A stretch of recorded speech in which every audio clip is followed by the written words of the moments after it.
You ever heard the story of the widow's mite? The widow's mite is a biblical story about an old woman who gave all she had. It was a little tiny piece of copper that was not even worth a penny in our money, you know. And this took place at a synagogue church location, and all these rich people were giving over bags and bags of money. And look at me, I'm giving away everything I have, giving away so much. And Jesus saw that one little old lady giving away her one little coin, and he says, actually, she gave the most. Well, how's that one little coin worth more than great big bags of money? Well, there's two ways of looking at it. One is she gave everything she had. And sometimes when you're going to do something and you don't give it all you have to do it, and we're not talking money, anything, is it really worth doing it? Are you just showing off because it's easy to you? What's your all? The other concept is she put it in this box along with some other coins. When the people go to collect up all the money, do they say, "Well, that's just a little coin, we don't need it," or do they put it in with the rest of them? We had some tragedies here in the U.S. and around the world, of course, and the big thing about it was that they, of course, people were donating and whatnot. Well, the rich people, the big corporations and whatnot, they gave, I don't know, about $5 million, let's say. The little bits of money that the rest of us who can barely afford to put food on our tables sometimes gave $5, $10, whatever they could afford. They put all that money together. It ended up being 3 times what the corporations could give. It tells you that the little man has more power than the big man when you put your efforts together. This last week, we had an explosion in Texas from a fertilizer plant. One video, I couldn't believe that person was actually stupid enough to be that close to the plant trying to record it, not realizing the place is going to go and it's going to shake a mile away. It was stupid. But last I heard, there were 60 people killed, another 100 that were injured. I don't doubt the number went up from there since I've heard it. Those people need help. It's gonna, they're out of job. They're obviously out of a job. They're out of family members that support them. Or some of them have to recover before they can go even try to find another job. So they're going to need help. And then in Boston, we all heard about that one. In Boston, a couple of bombs went off, and I am so thankful Shavy wasn't there. I was just thinking, oh my gosh, all those kids and Herbie, Colette being pregnant, that would have been nasty. But she, the whole town worked together. Caught the one guy, got him, he ended up obviously dead. The other one got caught.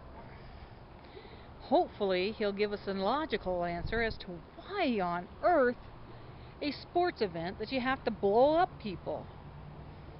Thankfully, no more were killed than 3.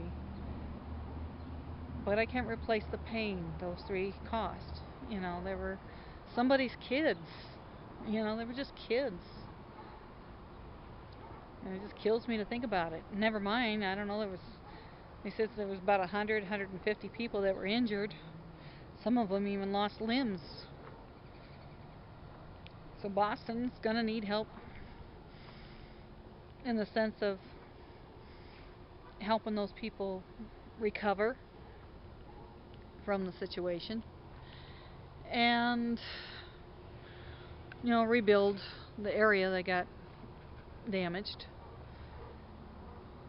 Just and help people deal with the pain that it caused. And believe me, I know the pain.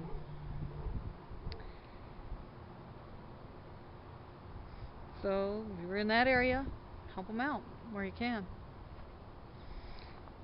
And then we found out that Charles had another seizure, a couple of seizures, and then he ended up in the hospital, of course. And I guess he has to start all over with all the don't driving, careful what you do, so you don't cause it to happen again. You have a little something there. There we go. Anyway, Charles, thankfully, is with family who loves him very much. Will take care of him. And so if anything, give him lots of prayers that he gets better. That's a big thing. And believe it or not, there is power in prayer. And then another thing is our church is big on is community. If there's something going on in your community, and community's like family in a way. It's like my son, when he was little, didn't understand the concept of family because our family wasn't quite the same as everybody else's. He looks around and everybody else has got a mommy and a daddy and little kids, and not all of us have those options. Well, I had to explain to him sometimes family, is just, parent and a child, or aunt and uncle, or various combinations. Sometimes it's just friends. For a while there we had a bunch of us friends live together and we were closer to each other than family was close. But where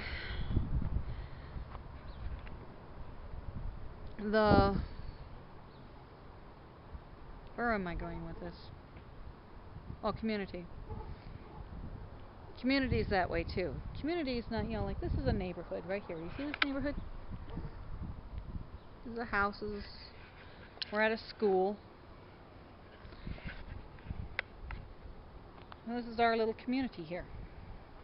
Well, also, community can be your friends in various places. I am part of the YouTube community. And, Shay is like part of that community. Charles. They're taken care of. They're good. Corey is the first YouTuber that I ever got to meet. And we converse a little. I'm pretty sure he wouldn't remember me from Adam, but that's okay. There's a lot of people who wants his attention. But he has a friend. His name is Tony. Tony's been in his videos. And Tony was in a really bad accident. He, I guess the airbag didn't go off, and his face hit the steering wheel, and it broke his face this way. He had to have a really big surgery. It's like a 12-hour surgery, plus had to have a trachea done and all that kind of stuff. They finally got the trach out, and supposedly he's going home now. But they had to do a fundraiser to raise $10,000 to help Tony. Well, they already met that goal, exceeded a little bit, but I still donated this morning because I know he's going to need more. I was in an accident twice. The first time was a rollover and head injury, and I'm still not right from that one. And then in 2009, I got sandwiched between two cars, and I'm now on disability because of it. So yesterday I scraped together what money I could, and I sent it off to Tony. And I would like you guys, if you can, help him out. I'm not too worried about the descriptions below. But if not there, look around your own community. Decipher what's in your area that you can do to help someone, and show them that you care, because that's the most you can do. And a lot of times it's not that you do a whole lot. It's every little bit helps. What I sent, it's just a little bit. No better than that widow's mite. I sent what I could. But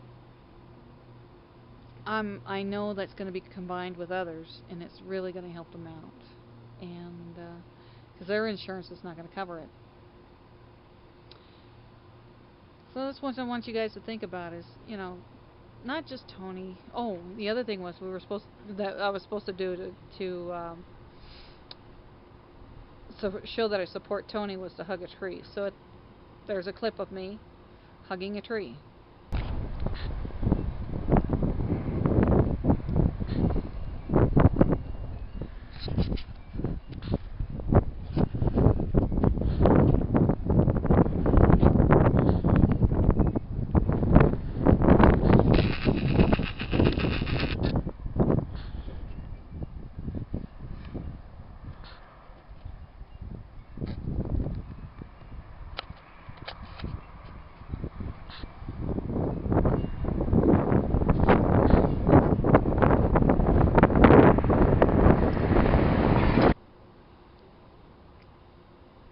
It was cold out.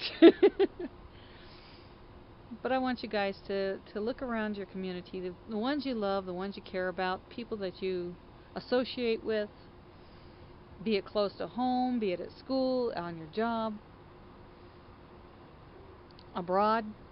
I know in this country, we've had, like Katrina and various other things. When Katrina happened, we ended up with a bunch of their people living here, and I had 2 little girls that would come and work for me so they can have a little bit of money. So you help where you can and show that you care to other people. I guess that's my lesson of the day. And give someone you care about a great big hug. I think they need it.